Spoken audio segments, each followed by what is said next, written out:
famille. Voilà, moi, les fans, tout ça là, c'est un peu compliqué pour moi. J'espère que vous allez bien. Je vous demande de partager la vidéo parce que j'ai à dire, voilà. J'ai à dire d'abord sur Love Gugu. Convoquez-moi Love Gugu. Convoquez-le moi.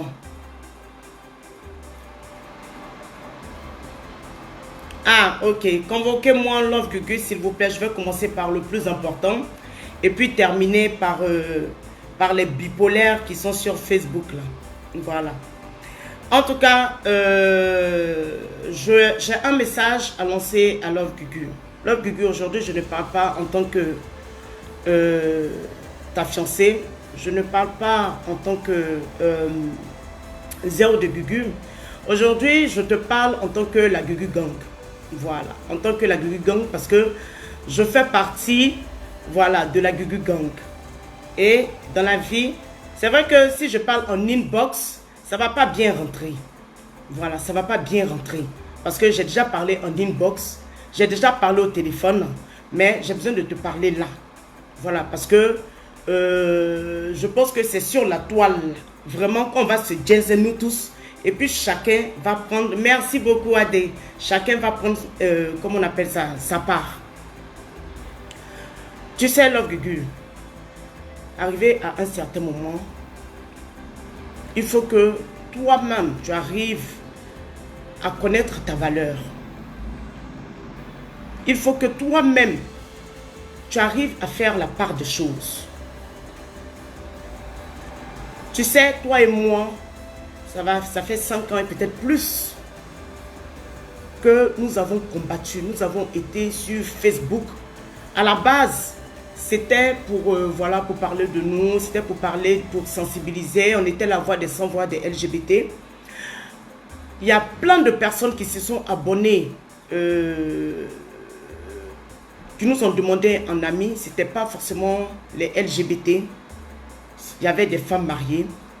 Il y avait des personnes vraiment qui ne comprenaient pas. Et grâce à nous, ils ont fini par avoir un regard. Parce qu'ils ont vu que avec nous, chez les homosexuels, comme ce que les perdus véhiculent, ça ne s'arrête pas qu'au sexe. Ils ont compris qu'ils n'étaient pas les personnes à nous juger. Que cela était, comment on appelle ça, était, c'était pas leur rôle. Voilà. C'est Dieu qui permet, c'est Dieu qui juge. Ils ont compris que ce n'était pas une maladie, l'homosexuel. Ils ont compris que on était des personnes, ceux qui nous ont côtoyés, hein, voilà, parmi nos amis, parmi les fouleurs, ont compris que on n'était pas ce que les gens disaient. Donc, on a fait cette lutte-là. On a été vilipendés, on a été insultés. Nous-mêmes, là, ça nous a déroutés de notre chemin. On a laissé ce combat-là. Et puis, on a, comment on appelle ça? On a voulu coûte que coûte se défendre. Tu comprends? On a voulu coûte que coûte se défendre. Je ne t'ai pas dit de ne pas t'exprimer. Mais je te demande aujourd'hui d'arrêter de parler ou de répondre à tout et à n'importe quoi. Je te demande d'arrêter de répondre aux personnes qui ont couru pour rentrer dans ton téléphone. Aux personnes qui ont fait des directs en disant « Love Gugu, j'aime bien le groupe Love Gugu, j'aime bien et ce groupe d'homosexuels là, j'aime bien, c'est des gens, ils sont bien, ils sont propres. » Tu sais, un homme qui dit et qui se dédie n'est pas un homme, parce qu'un homme doit avoir une parole, quelle que soit la situation. Tu comprends? Donc, je ne sais pas avec quoi tu es en train de lutter. Tu es venu là, tu as fait ta lutte pour la maman de Razak. En tant que maman, chacun a le droit de donner son avis. Chacun a le droit de ressentir les choses à sa manière. Nous ne sommes pas sur Facebook pour être des moutons de Passagnon. Nous ne sommes pas sur Facebook pour être des suivistes. Non, nous sommes deux adultes majeurs et vaccinés qui avons affronté pire que ce que les réseaux de les quelques personnes là, qui viennent et puis qui essaient de raconter, qui essaient de nous nuire, qui essaient de nous insulter là. Eux là, c'est des personnes que tu ne vas jamais voir dans ta vie. C'est des personnes qui ne vont jamais t'apporter un verre d'eau dans ta vie. C'est des personnes qui à la rigueur, mais on n'en a rien à foutre. Ne demande pas, ne cherche pas à ce que les gens puissent t'aimer. Personne n'a fait l'unanimité. Même Jésus-Christ n'a pas fait l'unanimité. Donc, qu'est-ce que la... C'est-à-dire que la parole d'un pécheur comme toi, qu'est-ce que ça peut te faire? Qu'est-ce que ça peut te faire? Tu as demandé un litchi ici. Tu as demandé un litchi ici. Demander n'est pas voler. Oui. Depuis que tu es sur la toile, tu n'as jamais demandé. Tu ne peux pas voler. Tu as fait une affaire qui marche. Mais les personnes que tu as mis dans cette affaire-là t'ont volé. Malgré ça, tu n'as pas envoyé quelqu'un, disons, tu n'as pas porté plainte. Tu as laissé pour toi à Dieu. Chacun a sa communion avec son Dieu. Si tu dois écouter la parole de l'être humain, que tu dois laisser ta priorité pour venir t'asseoir, non, il y a des gens, ils ont le temps. Il y a des gens dans leur, dans leur tête, ils pensent que venir s'asseoir pour toujours insulter et qu'on ne leur réponde pas là. Ça fait comme s'ils avaient gagné. Mais je suis désolé, on ne peut pas être dans un pays, la première puissance mondiale, et puis passer sa vie à vilipender. Passer son plaisir à s'asseoir là et à décrire, sachant que quand on se regarde là, on sait qui déjà ou bien qui ne déjà pas. Tu n'es pas en concurrence avec qui que ce soit. Tu n'es pas en concurrence avec aucun blogueur. Chacun a sa vie, c'est Dieu qui permet. Tu as demandé ton litchi. Il y a des personnes qui n'ont pas pu, comment on appelle ça, qui n'ont pas pu faire le litchi en direct.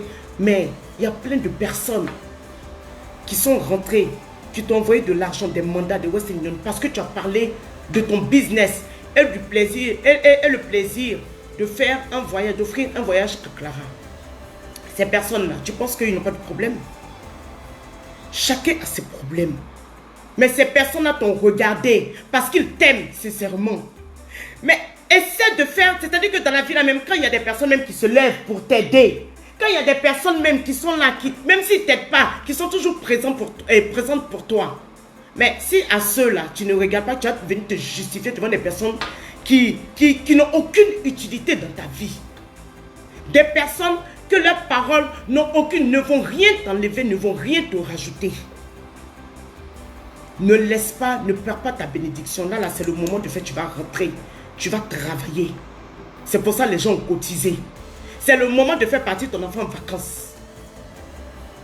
Ne laisse pas le diable remuer sa queue dans ta vie. C'est une perte de temps, une grosse perte de temps. Et tu sais, il y a beaucoup d'homophobes. Il y a des personnes, même si tu as ouvert ton cœur pour leur donner, pour déposer sur la table, ils ne vont pas t'aimer parce que l'homosexualité est une fatalité pour eux. L'homosexualité là, c'est des personnes qui doivent crever, qui doivent mourir. C'est ces personnes qui vont s'abonner de l'autre côté. Tu es venu sur la table, tu t'es présenté. Les gens ne t'ont pas jugé. Dans la vie là, ce qui est à César appartient à César. Ces personnes qui sont venues, qui sont abonnées à ta page là, ce n'est pas des personnes, c'est des personnes qui t'ont aimé sans que tu leur donnes quoi que ce soit. S'il te plaît de grâce, pense à ces personnes là. Pense à ces grandes dames là. Pense à ces messieurs là qui sont là et qui disent que, qui se disent que voilà, voici une personne qui est venue en toute sincérité. Voici une personne qui a sa vie, voici une personne généreuse parce que tu es généreux. Là, Gugu, il n'y a pas quelqu'un, moi, je ne suis pas là pour caresser quelqu'un dans le... C'est vrai, tu es ma personne. Mais les gens qui te connaissent là, réellement, là, ils savent que tu es une personne qui a la crainte de Dieu. Ils savent que tu es une personne qui est généreuse. Ils savent que tu es une personne, tu partages. C'est pour ça que quand tu n'as pas eu, tu es venu sur la toile parce que tu te dis, ah, moi je partage. Donc peut-être les gens aussi vont partager avec moi. Et Dieu a écouté ta prière. Donc qu'est-ce que tu fais à te balader sur Facebook, à écouter à écouter, je ne sais pas. Connais ta valeur. C'est tout ce que je te demande. C'est tout ce que je te demande. C'est vrai. Tu peux venir dire ce que tu as dit. Mais tu ne peux pas suivre des gens qui n'ont rien à faire. C'est une perte de temps. Parce que les charges que tu as là, eux, ils n'ont pas ça. Je dis toujours, on est ensemble ici là. C'est vrai. D'autres peuvent se prétendre riches. D'autres peuvent se prétendre pauvres. Mais il ne s'agit pas de ça. Chacun a sa vie. Ma vie est ma vie. Ma vie n'est pas celle de la voisine. Donc pourquoi comparer nos vies? Tu ne peux pas passer ta vie à te comparer avec une personne qui a un bébé. Et toi, tu as 3 enfants, tu as des petits enfants. Tu cherches quoi? Je n'ai pas aimé. Donc, je te demande d'arrêter ça. En toute sincérité, ça me fatigue. Ça me fatigue. Ça me fatigue. Parce que l'erreur que j'ai fait hier, là, on est venu sur la toile, on s'est familiarisé avec tout le monde. C'est ce qui a mené le manque de respect. Tu n'as pas besoin de plaire à tout le monde. Tu es toi. Reste avec les personnes qui t'aiment. Arrête de jouer le guignol sur Facebook. Arrête de vouloir répondre parce que du moment... Pourquoi je dis tu joues les guignols? Parce que tu réponds à qui? Tu réponds à des guignols. Arrivé à un certain moment là, vous êtes tous pareils. On vous compare tous. Quand tu as le temps de venir t'asseoir la nuit, matin, États-Unis où les gens travaillent, où les gens n'ont même pas le temps, où c'est eux-mêmes, avec les Américains, on a entendu time is money. Mais tu as le temps de faire ça. Tu ne vois pas toutes les personnes qui ont été clashées là. Ces personnes-là sont allées vaquer à leurs occupations. Non, ça en temps normal même là. Tu viens t'asseoir, c'est des torchons. Le jour où tu n'as rien à faire, tu t'ennuies là. Tu prends ça, tu vas aux toilettes, tu prends ça comme un PQ. Tu prends ça, tu te torches les fesses. Et puis tu avances. Ne perds pas ton temps. Voilà ce que je voulais dire pour Love Gugu. Parce que quand on parle de toi, on m'associe. Nous sommes deux. De la manière dont je fais attention. Je fais attention. Sinon, Love Gugu, je ne suis pas normal. Oh. Ceux qui me connaissent, je ne suis pas normal. Je fais attention à deux choses. Je fais attention à toi et je fais attention à mes enfants. Et aujourd'hui, je représente une marque. Tu représentes aussi cette marque-là. Tu comprends? Fais attention. Fais très attention. Les gens ont vu que tu es lesbienne et puis ils sont venus s'abonner à toi. Fais très attention. C'est tout ce que j'avais à te dire. Considère ce que j'ai à dire. Laisse tout ça là tomber. On t'insulte, on t'insulte pas. Ça ne va rien t'enlever. C'est pas à n'importe quoi qu'on répond. Tu as compris? Voilà. Donc ça c'était pour Love Gugu.